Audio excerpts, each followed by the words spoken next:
अस्सलाम वालेकुम नाज़रीन, आज की वीडियो में हम नज़ुल वही के बारे में बात करेंगे और आपको बताएंगे कि हज़रत मोहम्मद सल्लल्लाहु अलैहि वसल्लम पर पहली वही कब नाजिल हुई। तो चलते हैं और अपनी वीडियो शुरू करते हैं।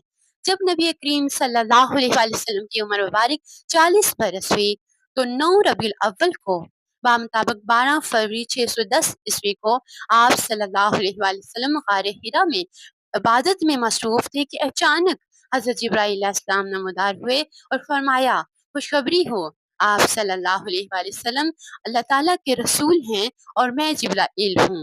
उसके बाद रूहुल अमीन ने कहा, इकरा, पढ़िए। आप सल्लल्लाहु अलैहि वसल्लम ने जवाब दिया कि मुझे पढ़ना नहीं आता। फिर हज़रत जिब्राईल अलैहिस्सलाम ने आप सल्लल्लाहु अलैहि वसल्लम को कहा कि इकरा।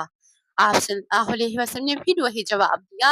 हज़रत जिब्राईल अलैहिस्सलाम ने आप सल्लल्लाहु अलैहि वसल्लम को तीसरी मर्तबा अपने सीने से लगाया और कहा, पढ़िए। फिर जिब्राईल अलैहिस्सलाम ने आप सल्लल्लाहु अलैहि वसल्लम को अल्लाह तबारक ताला का ये पैगाम सुनाया। तर्जुमा, पढ़िए, अल्लाह के नाम से जिसने पैदा किया इंसान को खून के लोथड़े से। पढ़िए, आप सल्लल्लाहु अलैहि वसल्लम का रब सबसे बुजुर्ग है, जिसने कलम से तालीम दी, इंसान को सिखा दिया वो जो वो पहले नहीं जानता था। उसके बाद आप सल्लल्लाहु अलैहि वसल्लम घर वापस आए और आप सल्लल्लाहु अलैहि वसल्लम ने इन आयात को दोहराया। फिर आप घर आए और अपनी अहलिया हज़रत खदीजा रज़ी अल्लाह ताला अन्हा से फरमाया, मुझे कंबल उड़ा दो, मुझे कंबल उड़ा दो। जब ज़रा तबीयत संभली तो नबी पाक सल्लल्लाहु अलैहि वसल्लम ने फरमाया,